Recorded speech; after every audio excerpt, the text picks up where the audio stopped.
Some of the most gratifying and most rewarding experiences I had at YWAM Honolulu were the different teachings that we got to do. Specifically, we got to do a teaching called Listening to God's Voice, where they really just taught us how to be silent and what questions to ask God and how to pray in a way that can really be conducive to hearing God. And that was so powerful for me because taking the skills I learned in that teaching and then taking them to the streets when we were doing evangelism just really helped me to listen to God and to hear what His heart was for the people I was talking to and what He wanted me to say to them. I grew a lot in a lot of different ways, especially being able to kind of take what I've learned and apply it to college next year. But I feel like just being able to better communicate with God and just kind of see how He works in different ways was just a really unique experience, because we did so many different kinds of,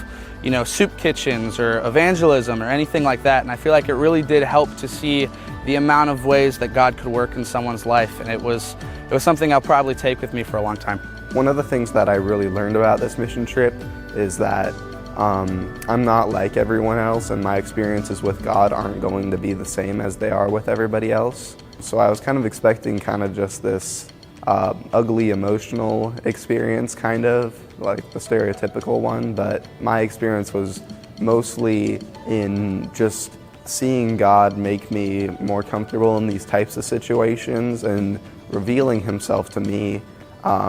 through these people's stories, and also revealing the gifts that He has given me to better serve Him. One of the most gratifying things for me in Hawaii was being able to listen to everybody's stories,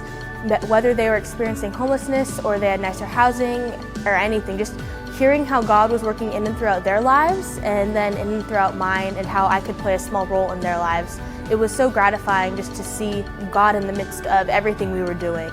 And God was so present in everything we did.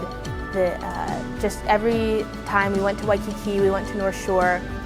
you could see how God was moving in all the experiences and everybody we talked to. Reflecting back on Hawaii and seeing how God worked, I could really tell that He was continuing to encourage me to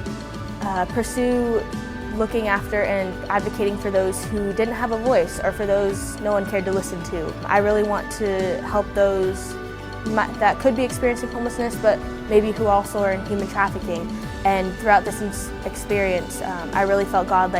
continue to push me in that direction. And it was so great to see that, to be confident in knowing where God wants me in the future.